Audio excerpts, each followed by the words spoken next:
What if your empathy, the part of you that feels like both your greatest strength and your heaviest burden, was never a gift to begin with, but a survival strategy? Carl Jung believed that many empaths are, in truth, children who were never allowed to be selfish, children who learned that their own needs had to be silenced so others could stay comfortable. In this video, we'll explore Jung's final message about empaths and why it challenges everything you thought you knew about compassion. We'll look at how empathy often begins as vigilance in childhood, how the shadow hides the forbidden right to selfhood, why burnout is a crucial turning point, and how reclaiming what Jung called sacred selfishness transforms relationships and restores wholeness. By the end, you'll see how the empath's deepest wound can become their greatest path to integration.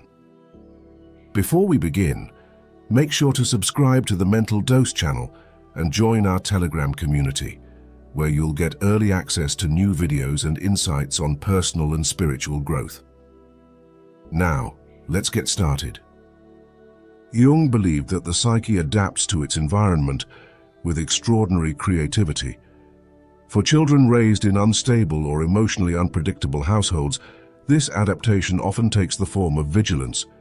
They learn to scan every gesture, every tone of voice, every silence, because their safety depends on it. What looks like empathy from the outside is, in fact, the nervous system trained to anticipate danger. Neuroscience backs this up. Studies on trauma and child development show that chronic stress reshapes neural pathways. The amygdala becomes hypersensitive, and the prefrontal cortex, responsible for self-regulation, develops around the constant need to predict others' behavior. In practical terms, this means the child becomes an expert in reading the room, often before they can even process their own emotions.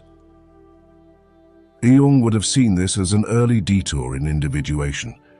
Instead of forming a secure sense of self, the child organizes their identity around external cues. The self becomes secondary to the task of keeping others stable. This is why so many empaths grow up feeling like ghosts in their own lives, present for others, absent to themselves. This is not the end of the story, though. For Jung, every adaptation contains the seed of transformation. At the heart of Jung's psychology lies the concept of the shadow, the parts of ourselves we are forced to reject. For empaths, the shadow is not filled with cruelty, but with something deceptively simple: the right to selfhood, the right to desire, the right to say no, the right to put themselves first. In the development of personality, Jung emphasized that every child requires what he called a natural degree of narcissism, a period where their own needs take center stage, building the foundation for a strong ego. When this is denied, the child learns that being selfish is dangerous. Over time, their authentic impulses, anger, frustration, self-assertion, are cast into the shadow.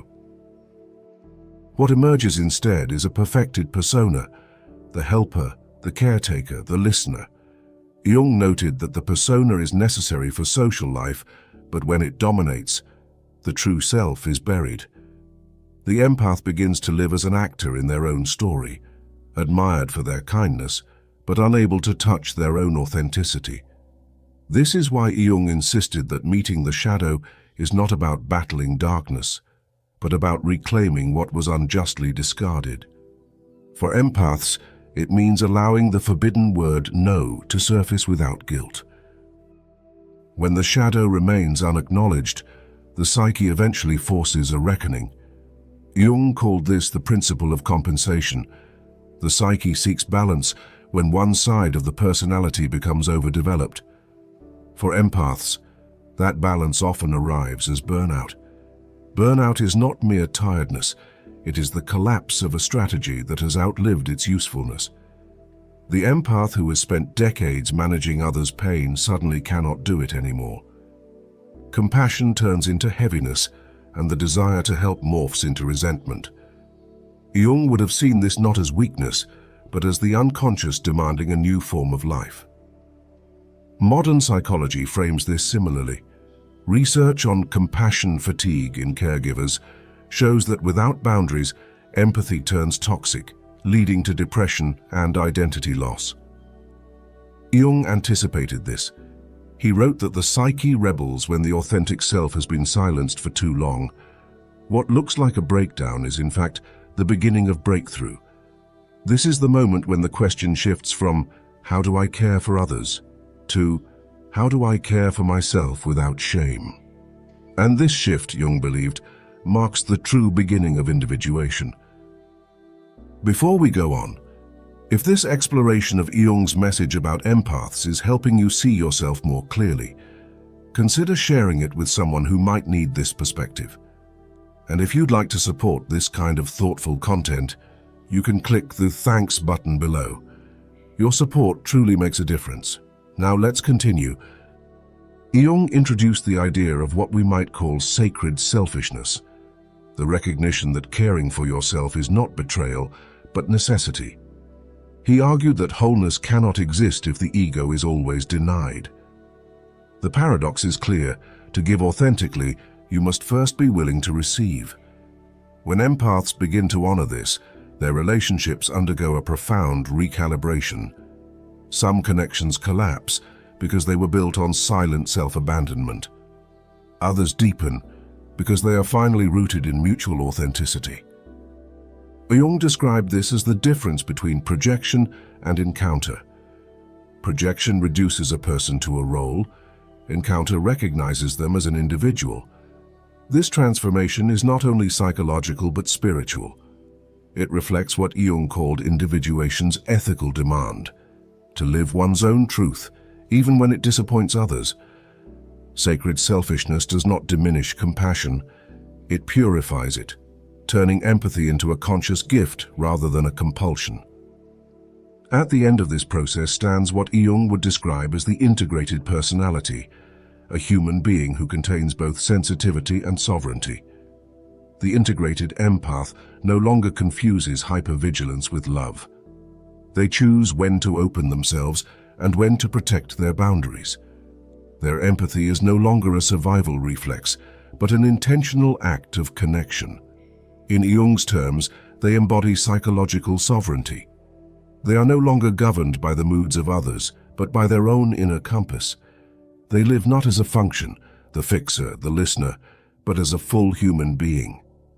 From this place, empathy regains its original purity, not sacrifice, but presence. This, Jung believed, is the privilege of a lifetime, to become who you truly are. For the empath, it means transforming the survival pattern of childhood into a conscious strength in adulthood. It means reclaiming the selfishness that was once forbidden and recognizing it not as vice, but as the missing half of compassion. So let me ask you, have you felt this shift in your own life, from compulsive empathy to conscious empathy? Share your reflections in the comments, and let's explore this journey together. And if you haven't yet, don't forget to subscribe to Mental Dose for more explorations of Jung, psychology, and the path toward wholeness.